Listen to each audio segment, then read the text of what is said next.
Hello and welcome to 21st Century. I'm Daljit Dhaliwal. For many in the Horn of Africa, the constant threat of war and drought leaves nothing certain. Losing a flock of sheep can mean the end of a whole way of life, and rural women are especially at risk. But some are determined to change their odds. We travel to Somaliland, a self-declared autonomous state in northern Somalia.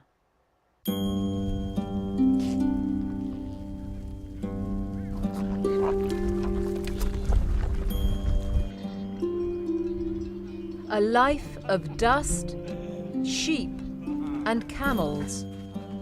But this is when things are good. Sometimes life is precarious. My name is Sahra Diriye. I once had 1,500 sheep and goats, and drought killed them, and I was left with only 3. They ran out of grass and water, and without grass, what could they eat? You can't shake water out of a dead tree. I couldn't save my flock. My worst fear during the drought was that when my animals died, my children would die too.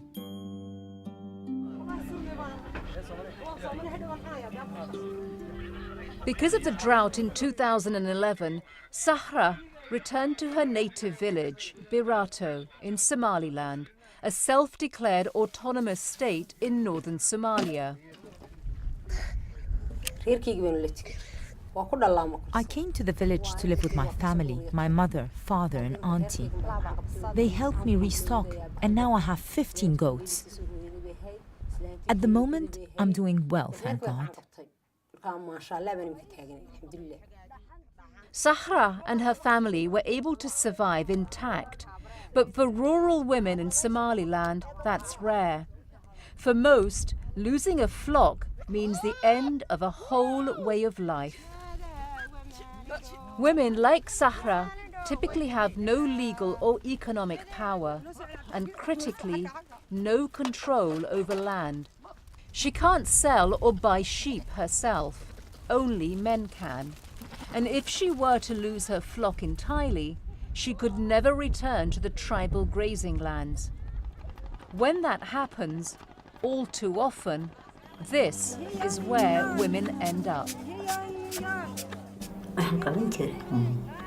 Before I came to the city, I lived in a village. I had a farm and animals.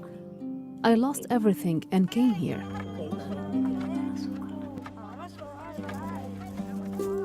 Drought forced Fatima, now in her 60s, to flee to the Somaliland capital, Hargeisa, 4 years ago.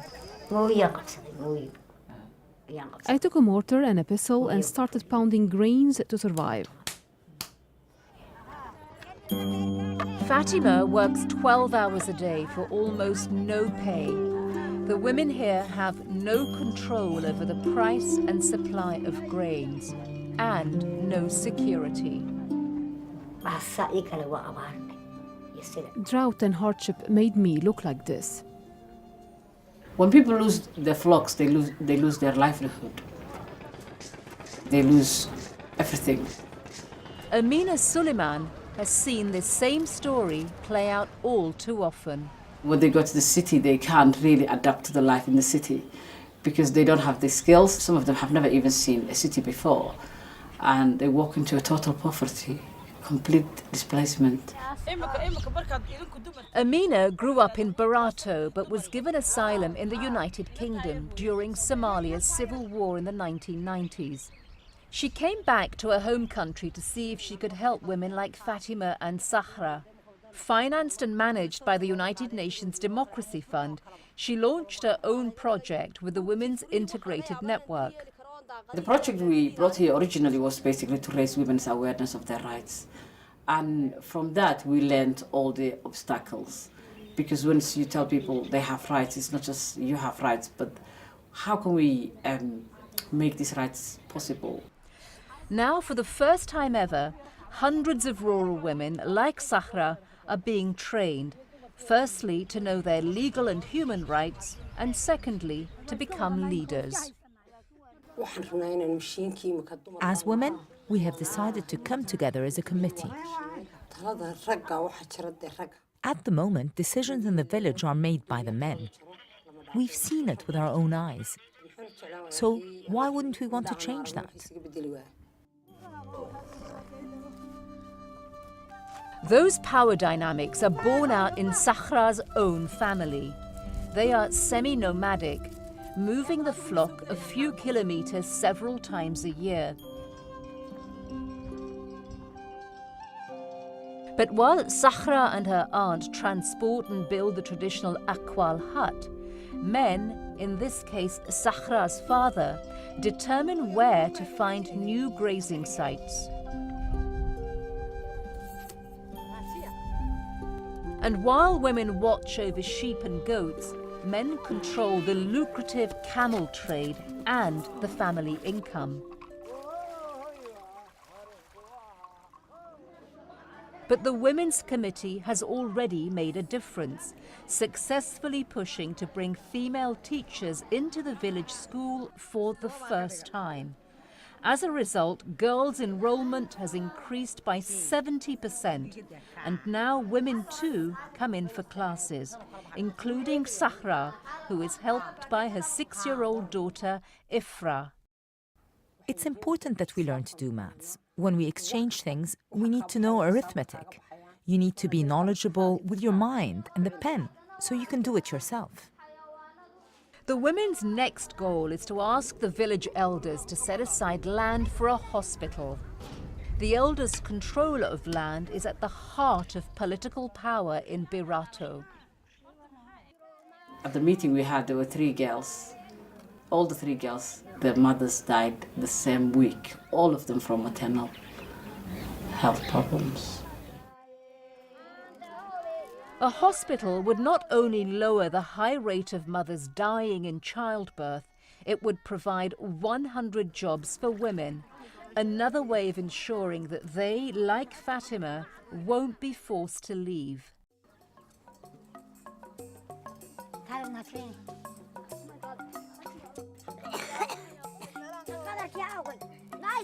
I was born a strong person. I wish I could have a different life.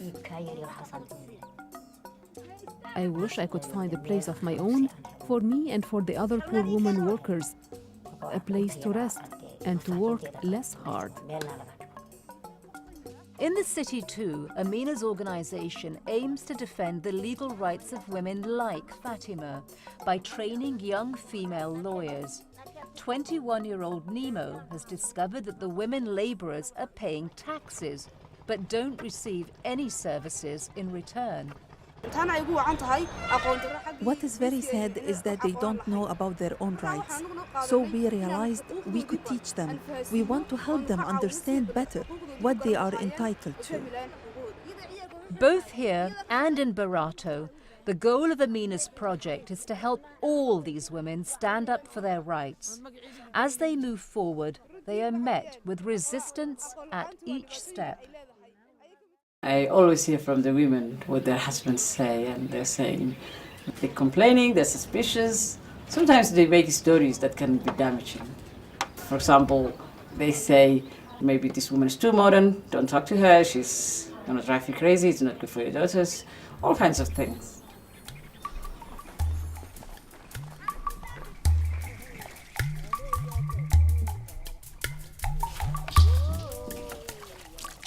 Women are capable of doing anything.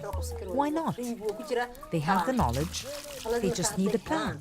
With a plan, they can do it. Sara is a very strong woman. She's one of the women who really want to make changes in here. And in my heart, I really want her to become at least a leader for this village. In practice, Sahra already is a leader. With Amina, she finally gets a promise from the village elders to discuss the proposed hospital, a potential game changer for the village and its women. God willing, change is coming, and today it's a reality. My people, my nation, my harvest, and my land. Women are driving all of these. It's not just men. Soon after we left Barato, the meeting with the village elders took place, an event the women filmed and photographed themselves. The result? Setting a historic precedent. The elders agreed to mark out a plot of land for the hospital and signed a rare written document giving the agreement legal recognition. For Barato's women, it's a glimpse of a very different future.